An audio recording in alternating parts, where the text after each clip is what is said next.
यदि आप भी 2022 में इस वर्ष बिहार बोर्ड से एग्जाम देने वाले हैं तो ये वीडियो आप सभी के लिए रामबाण साबित होने वाला है। जितना इसमें क्वेश्चन है मैं कराऊंगा आपको, सीधे आपके बोर्ड एग्जाम में A to Z पूछे जाएंगे आपके। तो यदि आप एग्जाम देने वाले हैं इस वर्ष तो ये वीडियो को मिस मत कीजिएगा। जितना क्वेश्चन है काफ़ी महत्वपूर्ण क्वेश्चन है ये, और मैं आपको ये इसका 5 सेट कराऊंगा और 5 सेट का क्वेश्चन आपको डायरेक्ट आपको एग्जाम में देखने को मिलेंगे। ये मेरा गारंटी है, मेरा वादा है। इसे आप लोग ध्यान से देखिए वीडियो को, ठीक है। ये साइंस का ये मॉडल सेट दूसरा है, पहला मॉडल सेट में करा दिया हूँ। यदि वो वीडियो नहीं देखे हैं तो जाकर के वीडियो आप देख सकते हैं, उसका लिंक इस वीडियो का डिस्क्रिप्शन में जाकर मिल जाएगा, जाकर चेक कीजिएगा तो वहाँ पर आपको मिल जाएगा। चलिए देखते हैं क्वेश्चन। इसमें क्वेश्चन क्या है, देखिए जितने भी क्वेश्चन है सारे आपके बोर्ड एग्जाम में सीधे पूछे जाएंगे ये। तो इस वीडियो को आप लोग मिस मत कीजिए, वीडियो को पूरा अंत तक देखिए, और जो क्वेश्चन आपको मालूम है उसको कमेंट बॉक्स में कमेंट कीजिए, जो मालूम नहीं है उसे भी कमेंट कीजिए, ठीक है। अब देखिए कितना आपको सही होता है, कितना गलती होता है, आपको कितना मालूम है उसको आप कमेंट कीजिएगा आप लोग कि कितना आपका सही हुआ, कितना गलती हुआ। देखिए पहला क्वेश्चन क्या है, फर्स्ट क्वेश्चन देखिए बोल रहा है, काफ़ी इंपॉर्टेंट क्वेश्चन है ये। समतल दर्पण द्वारा बना प्रतिबिंब होता है, काफ़ी इंपॉर्टेंट है, लिख के लो क्वेश्चन ये आएगा ये, ठीक है। समतल दर्पण द्वारा जो प्रतिबिंब बनता है वो कैसा होता है, तो इसका मैं आंसर टिक कर दिया हूँ। काल्पनिक होता है, याद कर लेना आप लोगों को कि समतल दर्पण द्वारा जो प्रतिबिंब बनता है वो काल्पनिक होता है। तो ऑप्शन बी इसका राइट आंसर हो जाएगा बाबू। चलिए नेक्स्ट सवाल देखते हैं। नेक्स्ट सवाल देखिए, नेक्स्ट सवाल जो बोल रहा है ये काफ़ी महत्वपूर्ण क्वेश्चन है। ये सारे जितना भी वीआई क्वेश्चन है, सारे वीआई क्वेश्चन मैं यहाँ पर डाल दिया हूँ।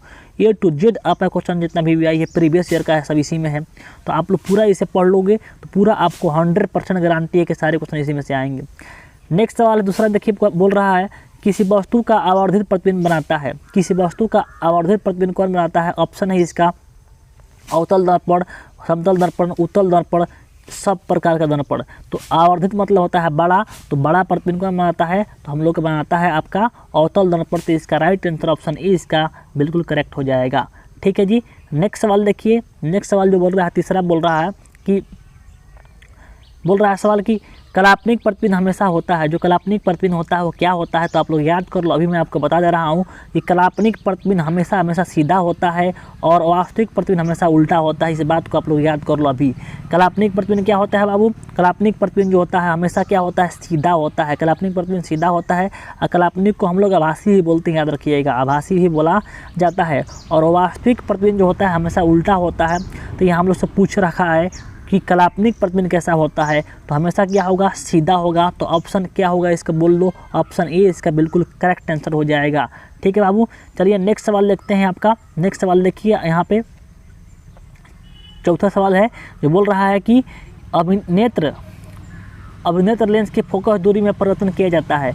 जो अभिनेत्र लेंस होता है हमारे आँख में, वो जो लेंस में आँख में जो लेंस होता है उसका जो फोकस दूरी होता है वो किसके द्वारा कंट्रोल किया जाता है, किसके द्वारा चेंज किया जाता है उसके फोकस दूरी को? ऑप्शन दे रखा है इसमें, पुतली द्वारा, दृष्टिपटल द्वारा, पक्षमाभि द्वारा, तो परितारिका द्वारा। ऑप्शन डी है, ऑप्शन डी तक यहाँ पर आपको दे दिया गया है। अब इसमें बताना है कि कौन इसमें से आंसर होगा। तो याद कर लो इसका आंसर क्या होगा? पक्षमाभि मांसपेशियाँ जो होती है, सिलरी मांसपेशियाँ बोलते हैं, जो आँख का लेंस होता है उस लेंस को दोनों ओर से पकड़ी हुई होती है, ये दोनों ये मांसपेशियाँ ऐसा पकड़ी हुई होती है। तो आप लोग याद रखेंगे कि पक्षमाभि मांसपेशियाँ क्या करती है? आँख के फोकस दूरी को नियंत्रित करने का कार्य करती है। पक्षमाभि मांसपेशियाँ को हम लोग सिलियरी मांसपेशियाँ ही बोलते हैं इंग्लिश में, ठीक है। तो इसका आंसर क्या हो जाएगा? इसका आंसर आपका सी इसका बिल्कुल करेक्ट आंसर हो जाएगा, ठीक है बाबू। चलिए देखते हैं नेक्स्ट सवाल क्या है। नेक्स्ट सवाल देखिए, नेक्स्ट सवाल जो बोल रहा है काफ़ी इंपॉर्टेंट सवाल है ये। बोल रहा है सवाल कि देखिए स्पेक्ट्रम में किस रंग की किरण का झुकाव अधिक होता है? स्पेक्ट्रम में किस रंग के किरणों का झुकाव अधिक होता है? तो याद कर लो बाबू, मैं अभी आपको बता दे रहा हूँ कि जो आपका प्रिज्म होता है, जो आपका प्रिज्म होता है, तो प्रिज्म क्या करता है? जब प्रिज्म से जब सफेद प्रकाश किरणें निकलती है, गुजरती है, तो 7 रंग में बन जाती है, 7 रंग में बन जाती है। और सबसे अधिक झुकाव किस रंग का होता है? तो बैंगनी का होता है। सबसे अधिक झुकाव किसका होता है? बैंगनी का। और सबसे कम झुकाव किसका होता है? तो लाल का होता है। तो अगर सबसे कम झुकाव पूछता है तो लाल करेंगे, और सबसे अधिक झुकाव कहेगा तो बैंगनी कहेंगे। तो यहाँ पर हम लोगों से पूछ रखा है कि बताइए सबसे अधिक झुकाव किस में होता है? सबसे अधिक झुकाव किस में होगा? तो बैंगनी, इसका ऑप्शन डी इसका राइट आंसर हो जाएगा। नेक्स्ट सवाल देखिए, आप सभी का ये कमेंट आप लोग कीजिएगा कि ऐसा इसका ये सेट दूसरा है, आप लोग कमेंट कीजिएगा तो सेट नंबर तीसरा भी आपको दूंगा। और इसके साथ साथ इस सेट का आप लोग का सब्जेक्टिव क्वेश्चन भी मैं करा दूंगा यदि आप कमेंट करते हो तो वीडियो को आप लोग लाइक कर दीजिए फटाफट से। और चैनल पर पहली बार है, चैनल को सब्सक्राइब करके बेल आइकन दबा करके लाल बटन दबा करके वहाँ पर एक घंटी हो, घंटी दबा करके ऑल पर क्लिक कर लीजिएगा, ताकि कोई भी मैं वीडियो डालूँ तो आप लोग को सबसे पहले मिल जाए। ठीक है, अब चलिए नेक्स्ट सवाल देखते हैं। नेक्स्ट सवाल बोल रहा है कि 6 नंबर देखिए सवाल जो है काफ़ी इंपॉर्टेंट सवाल है। बोल रहा है कि स्पेक्ट्रम प्राप्त करने के लिए किसका उपयोग किया जाता है। तो स्पेक्ट्रम प्राप्त करने के लिए प्रिज्म का उपयोग किया जाता है। ये प्रिज्म का उपयोग किया जाता है, ध्यान दीजिएगा। अगर आपसे पूछता है कि प्रिज्म में कितना सतह होता है, तो प्रिज्म में 5 सतह होते हैं। याद रखिएगा ये भी बात साथ साथ में कि स्पेक्ट्रम प्राप्त करने के लिए प्रिज्म का इस्तेमाल किया जाता है। और प्रिज्म में कितना सतह, तो 5 सतह होता है। इसका आंसर क्या होगा 6 का, तो ऑप्शन डी इसका राइट आंसर हो जाएगा। ठीक है बाबू, नेक्स्ट सवाल देखो। 7वां सवाल जो बोल रहा है कि 100 वाट विद्युत बल्ब 250 वोल्ट के विद्युत के मेन से जोड़ा जाता है, तो प्रवाहित धारा का मान निकाल देना है। वाट दिया है यानी शक्ति दिया है, हमें विभवांतर दिया है, तो बोल रहा है कि धारा का मान निकाल देना है। तो हम लोग पढ़े हैं P बराबर VI, फार्मूला पढ़े होंगे P बराबर VI, शक्ति बराबर विभवांतर गुणे धारा। क्या होता है P बराबर V इंटू I होता है। अगर हम लोग I निकाले इसमें से तो P बटा V होगा, P बटा V फार्मूला बनेगा। और P बटा V के फार्मूला पर हम यहाँ पे आई बराबर क्या होता है P बटा V हो जाएगा। अब इसमें हम लोग क्या करेंगे P में हम क्या करेंगे 20 से भाग करेंगे।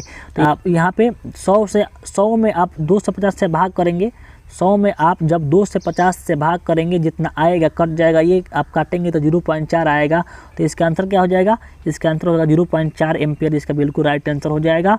इसका ऑप्शन बी इसका राइट आंसर हो जाएगा। ठीक है बाबू, नेक्स्ट सवाल देखते हैं। नेक्स्ट सवाल देखिए, बोल रहा है क्या, देखिए जो मैं क्वेश्चन करा रहा हूँ ये मेरा गारंटी है कि 100% यहीं से क्वेश्चन आएंगे।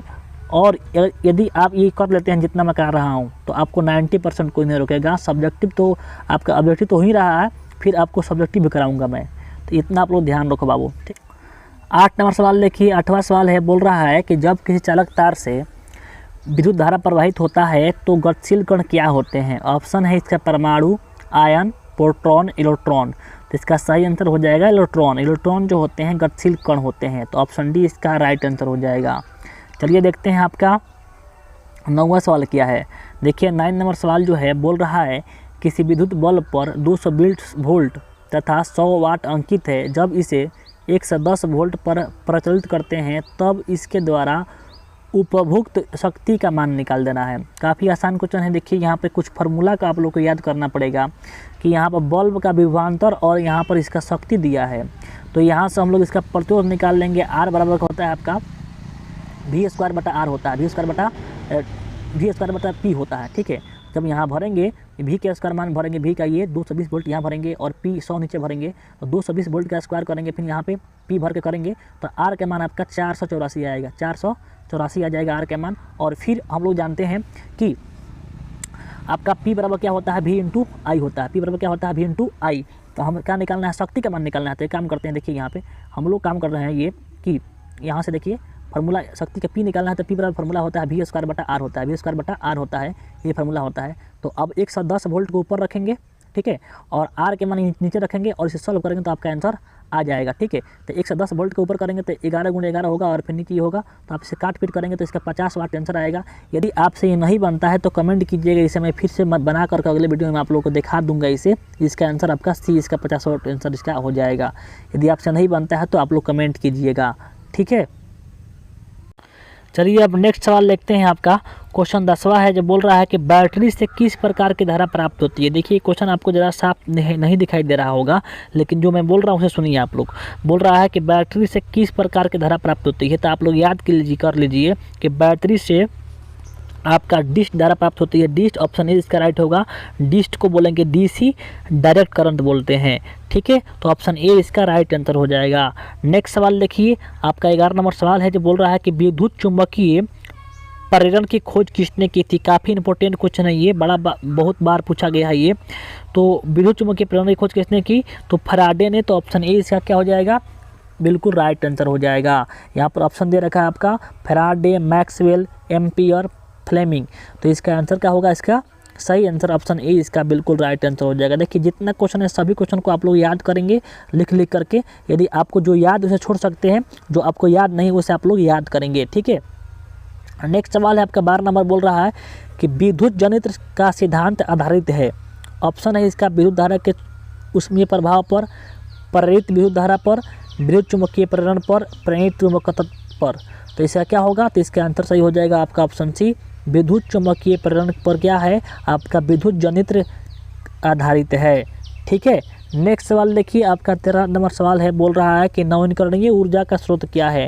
नवीकरणीय का मतलब क्या होता है, इसे समझ लीजिए। इसे नवीकरणीय का मतलब होता है कि जो ऊर्जा को हम लोग फिर से प्राप्त कर सकते हैं। तो बोल रहा है कि नवीकरणीय ऊर्जा स्रोत क्या है। यहाँ पर ऑप्शन दे रखा है कि नाभिकीय ऊर्जा, सौर ऊर्जा, कोयला ऊर्जा, प्राकृतिक गैस से प्राप्त ऊर्जा। तो इसमें सही आंसर हो जाएगा आपका सौर ऊर्जा। सौर ऊर्जा का हम लोग बार बार प्राप्त कर सकते हैं। ऑप्शन क्या होगा, ऑप्शन इसका बी बिल्कुल करेक्ट आंसर हो जाएगा। नेक्स्ट सवाल देखिए, इसी से संबंधित है। ठीक है, इसका उल्टा है, बोल रहा है कि अनवीकरणीय ऊर्जा का स्रोत क्या है। तो देखिए यहाँ बोल रहा है कि सौर ऊर्जा, तो सौर ऊर्जा तो होगा नहीं क्योंकि सौर ऊर्जा तो नवीकरणीय है। विद्युत ऊर्जा और यह है आपका पवन ऊर्जा और जीवाश्म ऊर्जा, जीवाश्म ईंधन। देखिए जीवाश्म ईंधन जो होता है इसको एक बार खत्म होने पर हम लोग पुनः उसे प्राप्त नहीं कर सकते हैं, इसलिए आपका अनवीकरणीय स्रोत होगा, ऊर्जा का स्रोत होगा। तो ऑप्शन ए इसका राइट आंसर हो जाएगा। नेक्स्ट सवाल देखिए, 15 नंबर सवाल है, बोल रहा है कि एक उत्तम ईंधन है, इसमें से उत्तम ईंधन कौन है। ऑप्शन है कोयला, लकड़ी, पेट्रोल, गैस, जैव गैस। तो इसका ऑप्शन डी इसका राइट आंसर हो जाएगा। जो जैव गैस होता है वो उत्तम गैस होता है, उत्तम ईंधन होता है। ठीक है, नेक्स्ट सवाल देखिए, 16 नंबर सवाल है, बोल रहा है कि जस्ता तथा तनु हाइड्रोक्लोरिक अम्ल की अभिक्रिया के फलस्वरूप निम्न में से कौन गैस बनता है। देखिए जब भी अम्ल आए और धातु आए तो अम्ल धातु अभिक्रिया करके हाइड्रोजन गैस देती है। तो जस्ता यानी जिंक एक धातु हो गया और अम्ल एक क्या हो गया, ये अम्ल हो गया, हाइड्रोक्लोरिक अम्ल हो गया। ठीक है, तो धातु और अम्लों के बीच अभिक्रिया होती है तो आपको क्या निकल कर आता है, हाइड्रोजन गैस निकलता है। तो इसमें ऑप्शन दे रखा है CO2, N2, H2, SO2। तो इसका आंसर बोलिए क्या हो जाएगा, ऑप्शन सी इसका बिल्कुल राइट आंसर हो जाएगा। चलिए नेक्स्ट सवाल देखते हैं हम लोग। नेक्स्ट सवाल क्या है, देखिए बोल रहा है कि कोई तत्व, बोल रहा है कि कोई तत्व है, कोई तत्व ऑक्सीजन के साथ अभिक्रिया कर उच्च गलनांक वाला यौगिक का निर्माण करता है। यह यौगिक जल में विलय होता है। यह तत्व हो सकता है, यह तत्व कैसे हो सकता है आपको ये बताना है। तो इसका आंसर हो जाएगा 17 का ऑप्शन ए कैल्शियम हो सकता है। जो कैल्शियम होता है ऑक्सीजन से अभिक्रिया करके उच्च गलनांक वाला यौगिक बनाता है जिसका नाम है कैल्शियम ऑक्साइड। ठीक है, नेक्स्ट सवाल देखिए, नेक्स्ट सवाल जो बोल रहा है 18 नंबर, बोल रहा है निम्नलिखित अभिक्रिया में से अपघटन की अभिक्रिया कौन है। तो अपघटन मतलब होता है वियोजन। क्या होता है, वियोजन। क्या होता है, वियोजन। और वियोजन अभिक्रिया किसे कहते हैं, जब एक पदार्थ टूट करके दो या दो से अधिक पदार्थ बनाता है तो उस अभिक्रिया को हम लोग वियोजन अभिक्रिया कहते हैं। तो इसमें हम लोग चेक कर रहे हैं किस ऑप्शन में एक कोई पदार्थ है और टूट कर दो को बना दिया है, वहीं का होगा हम लोग का आंसर हो जाएगा। देखिए इसमें दो पदार्थ है NaOH और HCl, अब मिल करके यहाँ पर तो ये होगा नहीं। यहाँ पर देखिए ऑप्शन सी में एक ही पदार्थ है यहाँ पर और टूट कर दो को बनाया है, KCl बनाया है और O2 बनाया है। तो यहाँ पर क्या हो जाएगा आपका ऑप्शन सी इसका बिल्कुल राइट आंसर हो जाएगा, क्योंकि ये एक ही पदार्थ है और टूट कर दो को बना दिया। तो यहीं का हो गया आपका अपघटन अभिक्रिया हो जाएगा। तो ऑप्शन सी इसका बिल्कुल राइट आंसर हो जाएगा। नेक्स्ट सवाल देखिए, नेक्स्ट सवाल बोल रहा है कि निम्नलिखित में कौन लौड़ है। 19 नंबर सवाल जो है बोल रहा है इसमें से कौन लौड़ है बता देना है हम लोग को। देखिए सबसे पहले बात, जिसके लास्ट में OH दिखाई देगा वो आपका क्षारक है। ठीक है, OH दिखाई देगा वो क्या है, आपका क्षारक है। तो हम लोग को लौड़ पहचान करना है। तो देखिए इसमें OH है तो ये होगा नहीं, ये भी होगा नहीं, OH है। अब देखिए ये दो बच गया, तो यह HCl आप लोग को पता होना चाहिए कि अम्ल है, तो ये तो होगा नहीं। तो कौन हो जाएगा आपका K2SO4 हो जाएगा। K2SO4 क्या आपका लौड़ है। तो आपका ऑप्शन सी इसका बिल्कुल राइट आंसर हो जाएगा। ठीक है, नेक्स्ट सवाल देखिए, बोल रहा है कि किसी लाल तप्त आयरन यानी लोहा पर जलवाष्प प्रवाहित करने पर कौन सा गैस निकलता है। तो फेरस ऑक्साइड निकलता है। इसका ऑप्शन क्या होगा, आपका ऑप्शन इसका सी हो जाएगा, Fe3O4 निकलता है, याद रखिएगा फेरस ऑक्साइड। आपका ऑप्शन सी इसका राइट आंसर हो जाएगा। चलिए नेक्स्ट सवाल देखते हैं। नेक्स्ट सवाल क्या है, देखिए नेक्स्ट सवाल आपका है 21 नंबर सवाल है, बोल रहा है कि हमारे शरीर में pH कितने परास के बीच कार्य करता है। हमारे शरीर में pH कितने परास के बीच कार्य करता है, ये आपका सेट नंबर 1 में भी यही क्वेश्चन था। तो इसका ऑप्शन क्या हो जाएगा, तो आपका ऑप्शन इसका बी हो जाएगा। 7.0 से 7.8 काफ़ी महत्वपूर्ण क्वेश्चन है, ये बहुत बार बार पूछा गया है आपका एग्जाम में ये, इसलिए ये आपके इस 22 के एग्जाम के लिए काफ़ी महत्वपूर्ण है, याद रखिएगा इसे। नेक्स्ट सवाल देखते हैं। नेक्स्ट सवाल बोल रहा है कि शुद्ध सोना को व्यक्त किया जाता है, जो शुद्ध सोना होता है वो कितने कैरेट का होता है। ऑप्शन है 22 कैरेट, 24 कैरेट, 20 कैरेट, 12 कैरेट। इस आंसर क्या हो जाएगा, इसका आंसर हो जाएगा आपका 24 कैरेट। यानी जो शुद्ध सोना होता है वो कितना कैरेट का होता है, 24 कैरेट का होता है। लेकिन यही क्वेश्चन आपसे पूछ दे अगर कि आभूषण बनाने के लिए कितने कैरेट का सोना का उपयोग करते हैं, तो 22 कैरेट का। उसमें 2 कैरेट को उसमें अशुद्धि मिलाया जाता है, क्योंकि शुद्ध सोना काफ़ी नरम होता है, इसलिए उसमें अशुद्धि मिलाकर उसे टाइट किया जाता है। तो आप लोग को याद रखना है कि शुद्ध सोना जो होता है वो 24 कैरेट का होता है, और आभूषण यानी गहना वहना बनाने के लिए, नथनी उथनी बनाने के लिए उसको 22 कैरेट का उपयोग किया जाता है। ठीक है जी। नेक्स्ट सवाल देखिए, अगर आप बोल रहा है कि कौन सा अधातु कमरे के ताप पर द्रव होता है, कौन सा अधातु कमरे के ताप पर द्रव होता है? ऑप्शन है ब्रोमीन, पारा, तांबा, एल्युमिनियम। काफ़ी लोग गलत जवाब देते हैं इसका। क्यों? कारण है कि एक धातु जो है, धातु भी द्रव रूप में पाया जाता है, अधातु भी पाया जाता है। जब धातु कहेगा तो पारा होगा, और धातु कहेगा तो ब्रोमीन होगा। मैं आपको बता दूं कि मेरे एग्जाम में जब पढ़ा था तो यही क्वेश्चन आया था, और मैं पारा मार के चले आया था, तो बाद में मैंने मिलाया तो बहुत मुझे दुख हुआ, क्योंकि क्वेश्चन हमें मालूम था, फिर भी हमने गलती कर दिया था। क्यों? कि हम लोग हबड़ाई में उसे पारा मार दिए। तो अधिकांश लड़के याद किए हैं पारा। तो आप लोग इसे ध्यान दीजिएगा, जब अधातु कहेगा तो ब्रोमीन होगा, धातु कहेगा तो पारा होगा। ये गलती आप लोग को नहीं करना है। तो आप लोग को क्या करना है, यहाँ पर देख लीजिए, आप लोग का धातु होगा तो अधातु पूछा है तो अधातु के लिए क्या हो जाएगा आपका? ब्रोमीन हो जाएगा। अगर धातु पूछता है तो क्या हो जाएगा आपका? पारा हो जाएगा। तो इसका ऑप्शन ए क्या हो जाएगा? इसका ऑप्शन ए बिल्कुल करेक्ट आंसर हो जाएगा। नेक्स्ट सवाल देखते हैं। बोल रहा है क्वेश्चन देखिए, सीसा और टीन के मिश्र धातु को क्या कहते हैं?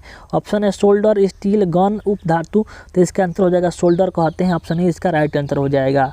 नेक्स्ट सवाल देखते हैं जी। नेक्स्ट सवाल बोल रहा है कि इथाइल अल्कोहल का अणुसूत्र क्या होता है? इथाइल अल्कोहल का अणुसूत्र क्या होता है? तो इसका फार्मूला होता है C2H5OH। तो यहाँ देखिए ऑप्शन में कितना में दिया है, तो ऑप्शन दिया है आपका ऑप्शन बी इसका राइट आंसर हो जाएगा। यहाँ पे इथाइल अल्कोहल का फार्मूला C2H5OH होता है। नेक्स्ट सवाल बोल रहा है कि निम्नलिखित में कौन एरोमेटिक हाइड्रोकार्बन है? एरोमेटिक हाइड्रोकार्बन याद रखिएगा, एरोमेटिक बेंजीन को बोलते हैं एरोमेटिक हाइड्रोकार्बन, एरोमेटिक हाइड्रोकार्बन। और इसका फार्मूला जो होता है C6H6 होता है, और इसका परमाणु भार 78 होता है, याद रखिएगा आप लोग। तो यहाँ पर एरोमेटिक पूछा है, एरोमेटिक हाइड्रोकार्बन, तो आपका हो जाएगा C6H6 जिसका नाम है बेंजीन। क्या नाम है? जिसका नाम है बेंजीन। याद रखिएगा, ये पूरा क्वेश्चन बहुत बार पूछा गया है। तो अब क्या होगा इसका? 26 का ऑप्शन सी जो होगा बिल्कुल राइट आंसर हो जाएगा। नेक्स्ट सवाल देखिए, बोल रहा है कि निम्न में से किस हाइड्रोकार्बन के 3 आबंध होते हैं? किस हाइड्रोकार्बन के 3 आबंध होते हैं? CH4, C2H6, C3H4, C3H8। देखिए मैं आपको ट्रिक बता रहा हूँ, कार्बन का जितना संख्या है ना, और कार्बन का संख्या का दुगुना कीजिएगा, और उससे कम जिसमें होगा ना वही आंसर मारिएगा। कम देखिए इसमें कार्बन कई गो है? 2 गो है। कार्बन कितना है? 2 गो है। तो कार्बन का दुगुना कितना होगा? 4 गो। तो 4 से अगर कम होगा तभी इसमें हाइड्रोजन जो 4 से कम होगा तभी आंसर होगा। लेकिन देखिए यहाँ पर कार्बन 2 गो है, और दुगुना किया तो कितना हो गया? 4 गो। तो इसमें तो 6 गो हो गया। तो ये तो आपका आंसर होगा नहीं। इसका देखिए इसमें 3 गो कार्बन है ना, तो कार्बन 3 गो है, तो दुगुना करने कितना हो गया? 6 गो हो गया। और देखिए 6 से कम होना चाहिए हाइड्रोजन, तो नहीं है, तो ये भी आंसर नहीं होगा।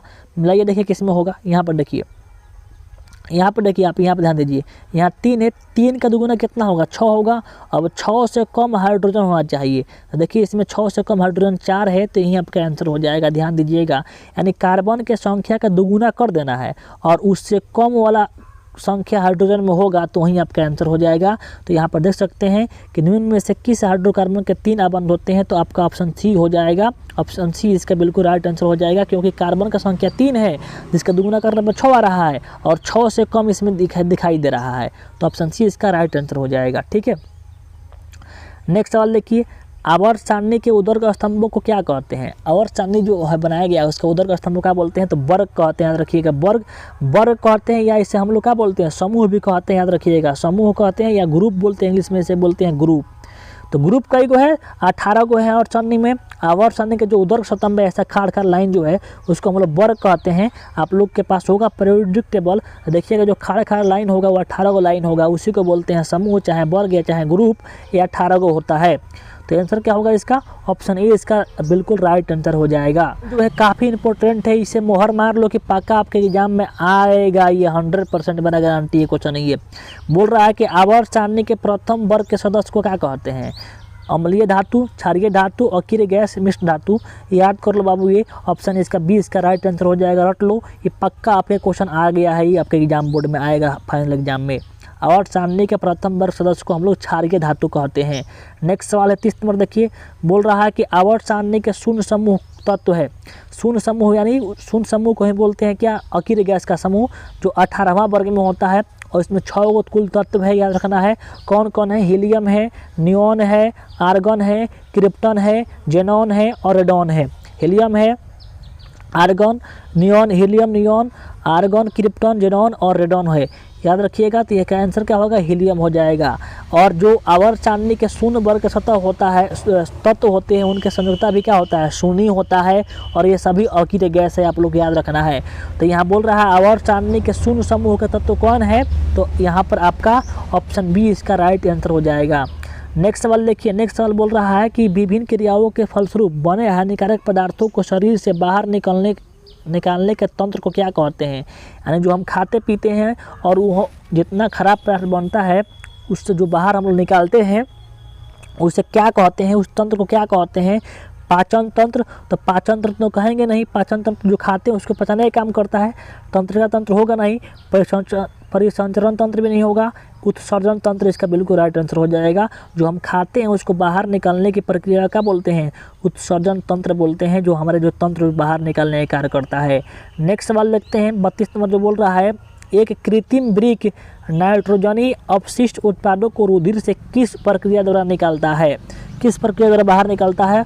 इसका आंसर यहाँ पर आपका ऑप्शन डी हो जाएगा, अपवहन द्वारा ये बाहर निकालता है। तो ऑप्शन डी इसका बिल्कुल राइट आंसर हो जाएगा। नेक्स्ट सवाल देखते हैं बाबू, मनुष्य के शरीर में सबसे बड़ी ग्रंथि कौन है, मनुष्य का शरीर में सबसे बड़ी ग्रंथि कौन है। तो सबसे बड़ी ग्रंथि आपका हो जाएगा 33 का ऑप्शन ए, लीवर जो है सबसे बड़ी ग्रंथि होती है। याद रखिएगा आप लोग, लीवर जो होता है सबसे बड़ी ग्रंथि होती है बाबू। देखिए जितना मैं आपको करा रहा हूँ सारे एग्जाम में लड़ेंगे, यदि आप कमेंट करेंगे तो मैं सभी विषय का 5-5 सेट है, सभी का मैं 5-5 सेट कराऊंगा। ये जो वीडियो है साइंस का सेट नंबर दूसरा है, सेट नंबर कितना है, दूसरा है। अब इसका 3 गो सेट बाकी है। इसका पहला सेट मैं बना कर डाल दिया हूँ वीडियो, यदि आप नहीं देखे हैं तो जाकर आप देख सकते हैं, ठीक है। उसका लिंक इस वीडियो का डिस्क्रिप्शन में मिल जाएगा। और आप लोग कमेंट करते हैं तो मैं इसका सब्जेक्टिव भी करा दूंगा। और आप लोग एक 2022 के एग्जाम में समझिए कि धमाल मचाना है आप लोगों को, कम से कम 4 से प्लस करना है नंबर, आप लोगों को 4 से प्लस रखिए टारगेट आप लोग, ठीक है। और वीडियो को लाइक करके सभी दोस्तों में शेयर कर दीजिए, जितना आपके फ्रेंड है सब में शेयर कीजिए, क्योंकि सब लोग फायदा उठाएँ, ठीक है। देखिए बोल रहा है गवाइटर तथा घेगा पनपता है। जो गवाइटर जो रोग होता है अथवा घेगा, उसी को घेगा बोलते हैं, किसके कमी से फैलता है, तो आयोडीन की कमी से फैलता है। ऑप्शन इसका बी इसका राइट आंसर हो जाएगा, ऑप्शन बी इसका राइट आंसर हो जाएगा, ठीक है जी। नेक्स्ट सवाल देखिए, बोल रहा है 35 नंबर, मुकुलन द्वारा अलैंगिक जनन होता है। तो जो मुकुलन जो होता है उसके द्वारा किस में होता है, तो ईस्ट में, याद रखिएगा ईस्ट और हाइड्रा में, ईस्ट और हाइड्रा में। तो इस ऑप्शन में यहाँ पर ईस्ट नहीं है, यहाँ पर देख सकते ईस्ट नहीं है, यहाँ मटर है, सवाल है, प्लाज्मोडियम है, यहाँ पर हाइड्रा है तो हाइड्रा मार दीजिएगा। अगर हाइड्रा नहीं रहेगा तो आपका ईस्ट रहेगा जरूर। तो मुकुलन द्वारा किस में होता है, हाइड्रा में और ईस्ट में। तो यहाँ पर आंसर कौन होगा, ऑप्शन ए इसका बिल्कुल राइट आंसर हो जाएगा। नेक्स्ट सवाल देखिए, बोल रहा है कोशिका झिल्ली किस प्रकार की झिल्ली है। जो कोशिका झिल्ली होती है वो किस प्रकार की झिल्ली होती है, पारगम्य होती है, अर्धपारगम्य होती है। तो इसका आंसर क्या होगा, इसका आंसर हो जाएगा ऑप्शन सी, अर्धपारगम्य होती है, यानी आर पार उससे कुछ पदार्थ बाहर जा सकता है, कुछ पदार्थ अंदर आ सकता है। तो 36 का आंसर इसका बिल्कुल सी राइट आंसर हो जाएगा। नेक्स्ट सवाल देखिए, बोल रहा है जीन शब्द किसने प्रस्तुत किया। जो जीन शब्द का उपयोग किया प्रस्तुत किया गया वो किस वैज्ञानिक ने किया था, तो जॉनसन ने। ऑप्शन इसका ए इसका बिल्कुल राइट आंसर हो जाएगा। 37 का ऑप्शन ए इसका बिल्कुल राइट आंसर हो जाएगा, ठीक है। आगे देखिए, बोल रहा है क्वेश्चन, मलेरिया उत्पन्न करने वाला मच्छर किस तरह के जल में रहते हैं। जो मलेरिया उत्पन्न करते हैं वो मच्छर किस प्रकार के जल में होते हैं, तो होते हैं आपके गंदा जल में। ऑप्शन क्या हो जाएगा, ऑप्शन बी इसका राइट आंसर हो जाएगा, ऑप्शन बी अब इसका राइट आंसर हो जाएगा। तो देखिए यहाँ पर ऑप्शन दे रखा है साफ जल, गंदा जल, मीठा जल, इनमें सभी। तो इसका आंसर हो जाएगा ऑप्शन बी, और 30 का गंदा जल में रहते हैं। नेक्स्ट सवाल बोल रहा है यहाँ पे कि निम्न में कौन एक जैविक प्रक्रम द्वारा अपघटित होने वाला पदार्थ है। पहला है सूखे घास पात, polythene, option B, option C है रबड़, ऑप्शन डी है प्लास्टिक की बोतल। तो अपघटित होने वाला पदार्थ कौन है, घास पात है, घास पात है, घास पात। ऑप्शन ए इसका राइट आंसर हो जाएगा। नेक्स्ट सवाल बाबू है, बोल रहा है कि हरे पौधे कहलाते हैं, हरे पौधे क्या कहलाते हैं? तो हरे पौधे देखिए ऑप्शन दे रखा है, ऑप्शन ए दिया है उत्पादक, ऑप्शन बी दिया है अपघटक, ऑप्शन सी दिया है उपभोक्ता, ऑप्शन डी दिया है आहार श्रृंखला। तो इसका आंसर सही हो जाएगा ऑप्शन इसका ए उत्पादक कहलाते हैं हरे पौधे। आप लोग को याद कर लेना है इस क्वेश्चन को। नेक्स्ट सवाल देखिए, बोल रहा है कि निम्न में से कौन पुनरुद्भवन का उदाहरण है? पुनरुद्भवन का मतलब होता है एक ऐसा जीव का शरीर क्या होता है कि जब काट देते हैं तो कटा फूटा भाग जो होता है वो फिर एक जीव बनाता है, उसी को बोलते हैं हम लोग क्या, पुनरुद्भवन। तो इसमें होता है, ये किस जीव में होता है? तो हाइड्रा में होता है। तो ऑप्शन ए इसका आप लोग याद रखिएगा, यहाँ पे हाइड्रा इसका बिल्कुल राइट आंसर हो जाएगा। ठीक है, देखिए जो वीडियो बना रहा हूँ आप लोग लास्ट में कमेंट कीजिए कितना आप लोग सही किए हैं कितना गलती किए हैं। नेक्स्ट सवाल देखिए, बोल रहा है कि तांबे की तार एक आयताकार कुंडली किसी चुंबक के क्षेत्र में घूर्णी गति कर रही है। इस कुंडली में प्रेरित विद्युत धारा की दिशा में कितने परिभ्रमण के पश्चात परिवर्तन होता है? तो आप लोग को इसे याद कर लेना है, आधे चक्र के बाद क्या होता है? परिवर्तन होता है। तो ऑप्शन सी इसका राइट आंसर हो जाएगा। आधे चक्र के बाद क्या होता है? कुंडली में धारा की दिशा का हो जाएगा, बदल जाएगा। ठीक है, आगे चलिए। नेक्स्ट सवाल देखिए, सल्फर परमाणु की 72 कक्षा में इलेक्ट्रॉनों की संख्या कितनी होती है? तो सल्फर में देखिए, सल्फर में 6 होता है। सल्फर का जो परमाणु संख्या होता है, सल्फर को गंधक ही बोल जाता है, 16 होता है। क्या होता है? 16 होता है परमाणु संख्या सल्फर का। इसका इलेक्ट्रॉनिक विन्यास होता है 286। 286। तो 72 कक्षा कितना आपका? 72 कक्षा में कितना इलेक्ट्रॉन बच गया? तो 72 कक्षा में 6 को बच गया। तो यही हम लोग से क्वेश्चन कह रहा था कि 72 कक्षा में इलेक्ट्रॉनों की संख्या कितनी होती है? तो ऑप्शन सी इसका राइट आंसर हो जाएगा। नेक्स्ट सवाल बोल रहा है, ग्लूकोज के एक अणु में ऑक्सीजन में कितने परमाणु होता है?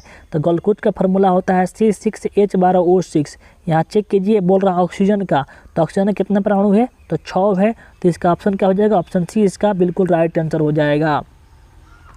आगे देखिए, यहाँ पर ऑप्शन आप लोगों को दिखाई दे रहा होगा, यहाँ पर ऑप्शन में दिया है 44 का जो ग्लूकोज वाला क्वेश्चन था, और 4 है, फिर 6 है, फिर 8 है, फिर 12 है। तो इसका ऑप्शन बी वाला होगा। ठीक है, नेक्स्ट सवाल बोल रहा है 45 नंबर के, नई कार्तीय चिन्ह पर पाटी के अनुसार दर्पण के सामने रखे गए बीम की दूरी ली जाती है। देखिए, दर्पण के सामने रखे गए बीम की दूरी का ली जाती है, तो ली जाती है ऋणात्मक। तो देखिए, वो आपका वस्तु दूरी क्या होता है? बीम की दूरी, बीम कहो चाहे वस्तु कहो, बात एक ही है। और बीम और वस्तु दूरी हमेशा हमेशा दर्पण हो चाहे लेंस हो, हमेशा आप लोग याद रखना है आप लोग को, ऋणात्मक ली जाती है। तो ऑप्शन ए इसका बी इसका राइट आंसर हो जाएगा। नेक्स्ट सवाल देखते हैं, पीत रस कहाँ से स्रावित होता है? जो पीत रस होता है वो स्रावित कहाँ से होता है? तो होता है आपका 46 का आंसर हो जाएगा आपका ऑप्शन बी, यानी यकृत से होता है। ये गलती मारा गया है, ऑप्शन बी जो यकृत होता है वहाँ से कहाँ स्रावित होता है? तो पित्त रस। और कहाँ जाकर जमा होता है? तो पित्ताशय में। तो याद रखिएगा, 46 का आंसर हो जाएगा आपका ऑप्शन बी। 47 देखिए, बोल रहा है कि निम्नलिखित में कौन मलेरिया परजीवी है? मलेरिया परजीवी कौन है? तो 47 का आंसर हो जाएगा प्लाज्मोडियम होगा, प्लाज्मोडियम होगा। ऑप्शन इसका ए इसका राइट आंसर हो जाएगा। ठीक है, 48 ऑक्साइड की परत बनने की प्रक्रिया क्या कहलाती है? तो 48 बहुत काफ़ी इंपोर्टेंट क्वेश्चन है ये, एनोडीकरण कहलाता है। ऑप्शन बी इसका याद रखिएगा आप लोग।